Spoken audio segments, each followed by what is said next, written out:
महाराष्ट्र में 10वीं परीक्षा परिणाम घोषित हो चुके हैं और एक बार फिर लड़कियों ने इसमें बाजी मारी है। लेकिन इस भीड़ में से एक नाम सबका ध्यान खींच रहा है और वो है छत्रपति संभाजीनगर के रामनगर की दीपाली प्रमोद शिंदे का। एक सामान्य मजदूर परिवार की बेटी दीपाली ने असाधारण प्रदर्शन करते हुए 100 में से 100 अंक प्राप्त किए हैं। 10 बाय 10 की एक छोटी सी खोली में रहने वाली दीपाली का यह सफर संघर्ष से शुरू होकर सफलता तक पहुंचा है। उनके पिता मजदूरी का काम करते हैं और माँ एक कंपनी में काम करती हैं। लेकिन आर्थिक तंगी के बावजूद दीपाली ने कभी हार नहीं मानी और आज वो पूरे राज्य के लिए एक मिसाल बन गई हैं। नमस्कार सर. मला SSC बोर्डमध्ये आता 100 पैकी 100 गुण मिळाले आणि अभ्यास मन लावून केला खूपच. सकाळी 4 वाजता मी उठायचे आणि जिथे क्लासेस लावले होते श्री गणेशा कोचिंग क्लासेसमध्ये तिथे पाठांतर असायचं आमचं सकाळी आणि त्यानंतर मग श्री शारदा मंदिर कन्या प्रशालेमध्ये शिक्षण घेतलं मी. तर तिथे मला 7 ला शाळा असायची आणि मग आले की परत क्लासेसला आणि त्या शिक्षकांनी जे मला मार्गदर्शन केलं त्याचंच आज हे फळ मला मिळालं. हो म्हणजे नुसता एक अभ्यास केला की होत नाही, त्यामुळे थोडंसं मनोरंजन व्हावं त्यासाठी टीव्ही पण बघितला आणि वेळच पण अभ्यासाकडे दुर्लक्ष होऊ दिलं नाही. म्हणजे गॅरंटी होती 95च्या वर जातील, पण हे अचानकच 100% मिळाले ना, म्हणून खूप असं आश्चर्य वाटलं अतिशय. म्हणून खूप छान वाटते, आनंद शब्दात मांडता नाही येते. इतका आनंद झालाय की मला शक्यता नव्हती की माझी मुलगी इतकं गुण घेऊ शकते. कारण की आम्ही दोघं बी कामावर जातो, सकाळी 7 ला निघतो, संध्याकाळी 7 ला येतो. आणि ज्यावेळेस मला कळलं त्यावेळेस मी कामावरच होतो. तर मला इतका आनंद झाला की आता काय करू, काम सोडून तर येता येत नव्हतं, कारण बाहेर गावाला जावं लागतं. त्याच्यामुळे काय मग आता 7 वाजेपर्यंत आम्ही बाहेरच होतो दोघं.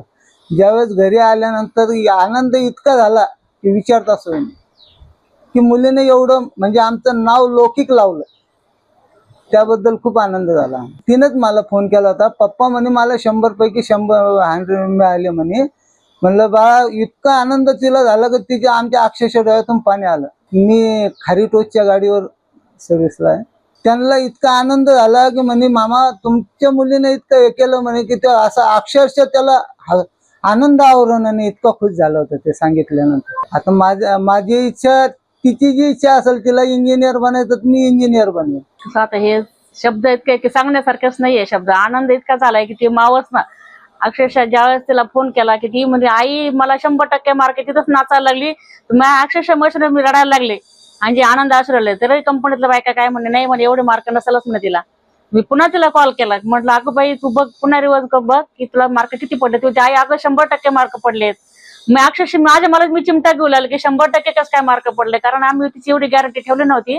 पण तिने छान मार्क घेतले, आमचं नाव लौकिक केलं ते ना. आमच्या कष्टाला फळ मिळालं, एवढंच आहे बाय.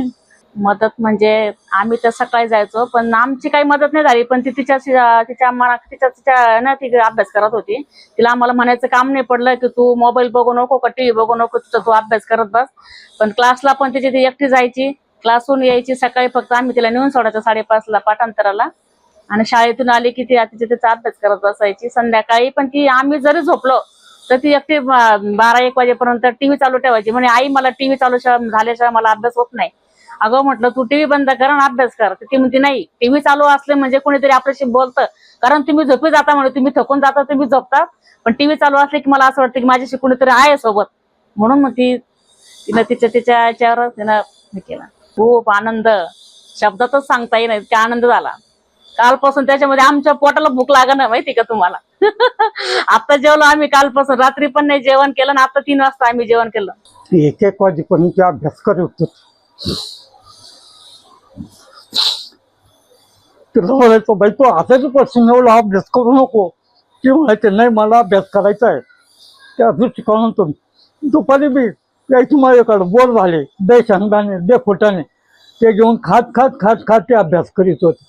जेवणाची तिला शुद्ध राहत नव्हतं, जेवणाकडे तिचं दुर्लक्ष होतं. ती एवढं असून माझा तापट स्वभाव असल्यामुळे मी तिला नेहमी बोलत होतो.